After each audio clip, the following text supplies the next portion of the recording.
What's up, everyone? Welcome back to the dojo. This is Michael.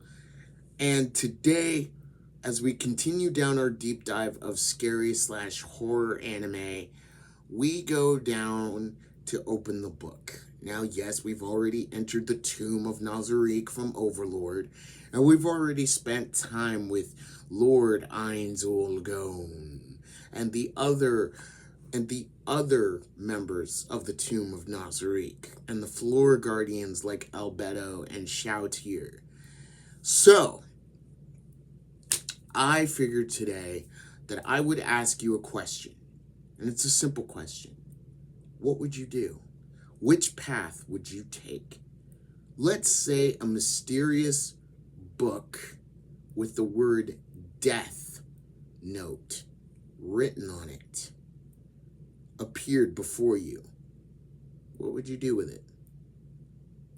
But before we get into the video, I have a request. If you wouldn't mind, please hit the like button, share and subscribe, hit the notification bell so you know when I make another video, and please leave a comment on your way out of the dojo today. So, if you haven't figured it out by now, the anime that we're talking about today in the month of October is we're talking about, Death Note. And the question that I asked you pertains to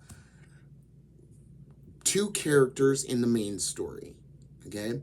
So we're looking at Light Yagami and we're looking at Ryuzaki, or as everyone well knows him and as he's well known as L. Okay?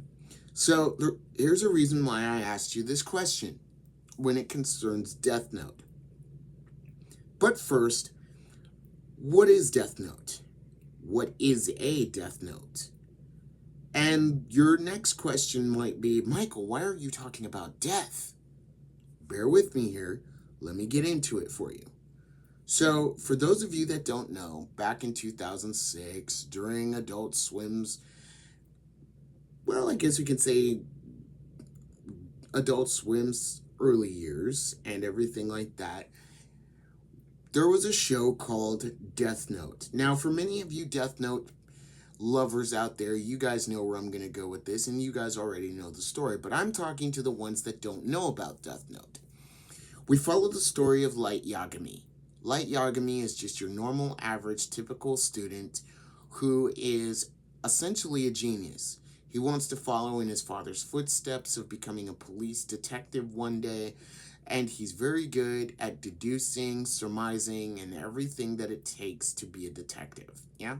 He's very good at it. So, we start the show with basically I won't say it's a world of gray, but it's from the perspective of two characters. We start with Light Yagami. We start with the Shinigami known as Ryuk. And basically, in the Shinigami realm, Ryuk is just bored. And in the real world, Light is bored. Basically, Light is bored with the mundane, day-to-day things going on in the real world.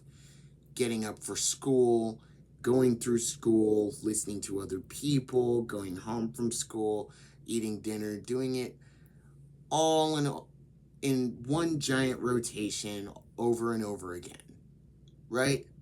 But also, he pays attention to the news. He sees a lot of innocent people getting hurt due to criminals, and the police unable to stop them. Not because the police don't want to, they try, but it's usually because of a system that is working against, well, the good, hard-working, honest people of the city or even of the world. Okay? You with me here so far? Ryuk is bored with the mundane life of the Shinigami. And basically what it comes down to is the Shinigami in this day and age are no longer worshipped anymore. So basically they have nothing to do but write in their death notes and gamble. That's right. They write in their death notes, laze around, and gamble. That's all they have to do. So we find Ryuk in the beginning sitting on a cliff in the Shinigami world watching the human realm, and he accidentally drops a notebook into the human realm. On this notebook, or on the cover of this notebook, is a word: Death Note. Light Yagami, while sitting in class, happens to see it. After class, he goes out, picks it up, and reads the name: Death Note. And at first, he's confused. What is it, like a chain letter type thing? You know, where if you pick it up and you read it, then all of a sudden you're cursed. He doesn't know what to make of it at first, let's put it like that. And if I'm over explaining things, I'm just making sure you get the gist of where I'm going with this. Okay. Anyway, Light Yagami takes it home and he reads the instructions. Those who write in the Death Note, or I should say, those who write a person's name in the Death Note, that person who they are thinking of or whose name is written will instantly die within 40 seconds of a heart attack. Or you can also specify the cause of that person's death, whatever or however it may be. At first, Light is skeptical of this until he writes a name. And then it happens. And from there, our story progresses. From there, Light takes it upon himself to become the god of a new world. A god where only the righteous and just work to keep the world in order. Where there are no criminals, where all criminals are eliminated. At least in his point of view. Right? And so, at first, he does kind of wrestle with himself of whether or not he's doing the right thing. Until he finally ultimately convinces himself that this is what the world needs. A punisher, an executioner, a judge, a god. Him, a god of death, a Shinigami. Which eventually Ryuk does come to him and basically states that as long as Light has the Death Note, that Ryuk will always be in his shadow. One little funny note, did I mention the fact that Ryuk loves apples? Or, better yet, a better question would be, do you know, audience, viewer, do you know Shinigami love apples? Anyway, despite all that, further down the story we meet a character named L, or his name is Ryuzaki. By now, the International Police Force has decided that Kira, the name that Light has taken for himself, Kira has become a grave threat. And it is time to hunt him down, but nobody has any leads. Until a world-renowned detective only known as L, who never shows his face, comes to aid them. We find out later that Ryuzaki is seeking justice as well, simply because he's a police officer and he believes that Kira is a stone-cold, cold-blooded killer, and that he must be stopped. And so, Death Note is a contest, but it also asks the moral question: who's right and who's wrong? Is it Light Yagami or is it L? It becomes a chess game. Which one of them can one-up each other? Will it be Kira that ultimately stops the grade A detective? Or will it be L who will be able to find out Kira's true identity? I guess for those of you that haven't seen Death Note, you'll have to find out. But I'm pretty sure that the majority of you have. So I'll ask again. Which would you choose? Light Yagami's path? Is his cause righteous and just? To kill all bad people? Now, granted, being a bad person, to trying to eliminate evil in the world, that's not a bad thing. But I'm asking, does what Light Yagami do? Is that the right way of doing it?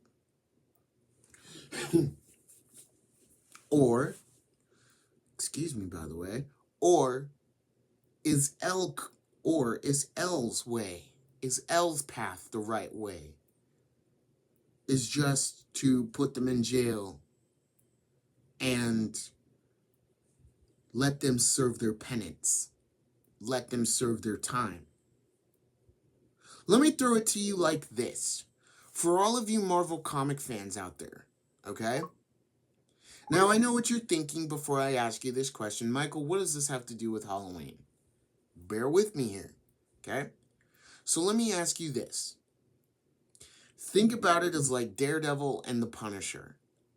Daredevil, as you all know, in Marvel Comics, is Matt Murdock, who is a lawyer. And in the comics, Matt Murdock constantly wrestles with whether or not he should continue being the good hero or finally cross the line of where the Punisher is and just put them down for good because the criminals just won't stop. Eventually, the system works against Matt and the criminals are back out on the street. Whereas the Punisher, if you watch the Netflix Daredevil TV show, you will know that the Punisher said, I put them down, and they stay down.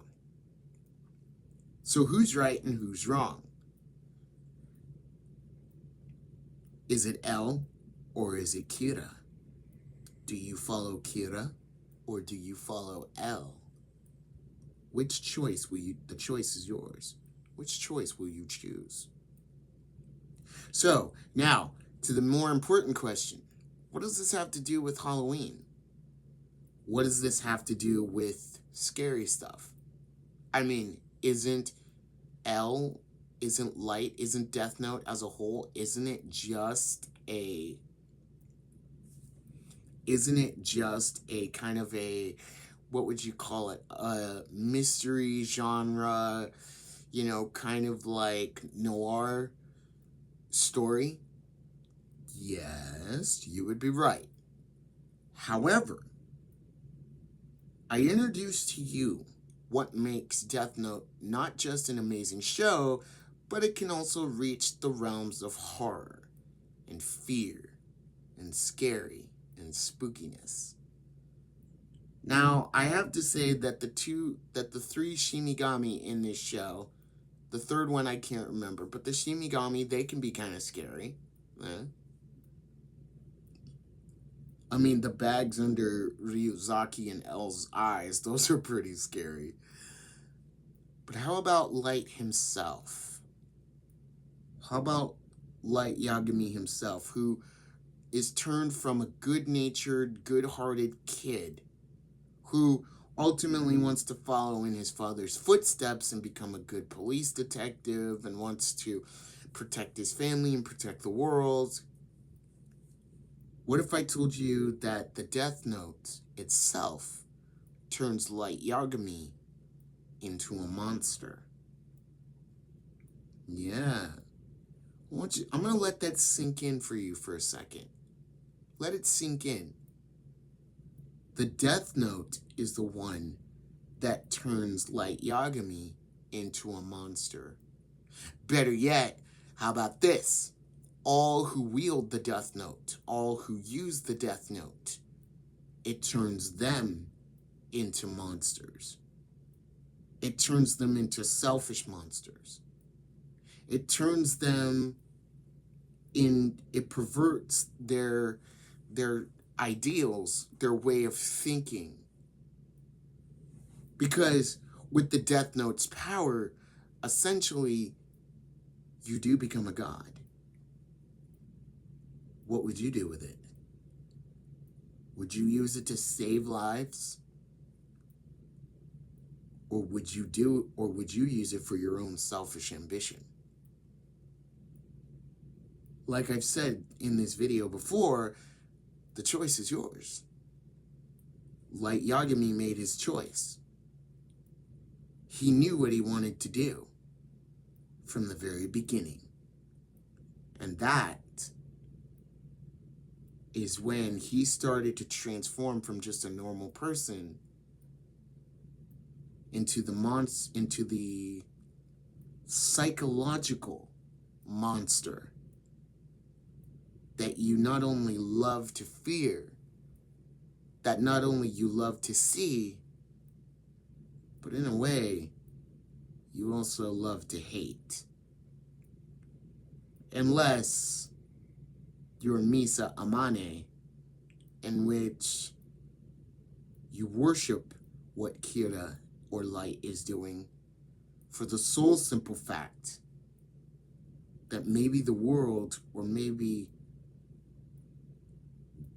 a certain type of justice, wasn't there for you when you needed it the most. They're out there, guys, and they're watching the monsters. So what do you do? Excuse me 1 second, guys. Okay. Well, guys, that's enough out of me. We're going to continue down this deep dive into more monsters and more spooky things to come. We've got a lot more anime to talk about, a lot of stuff that I've seen, a lot of stuff that I want to check out. Maybe we'll even do a tier list of your favorite monsters in anime, your favorite vampires. It could even be your favorite spooky, scariest, horror, genre-filled anime. Anything you want. Let me know in the comments below. Tell me what you think. You guys, have you seen Death Note? What's your favorite? Who's your favorite character? What do you think about Death Note? Do you love it? Do you hate it? I'm not going to talk about Death Note, the live-action movie on Netflix, because quite frankly, I didn't watch it and I heard terrible things about it. So I'm just going to stick with the anime. And for those of you that have read the manga, I need you guys to tell me, what did you guys think of the manga? Is it good? Is it bad? Let me know. So, yeah, today we were talking about Death Note. Tomorrow, who knows? We'll see what we can come up for tomorrow, yeah? Anyway, I think that's enough out of me. Please like, share, and subscribe. Hit that notification bell so you know when we're coming out with another video. And please leave a comment before you head out the dojo today. And I will see you in the next video. Remember, wherever you are, whatever you're doing, go make it an anime day. And I will see you all later. Bye.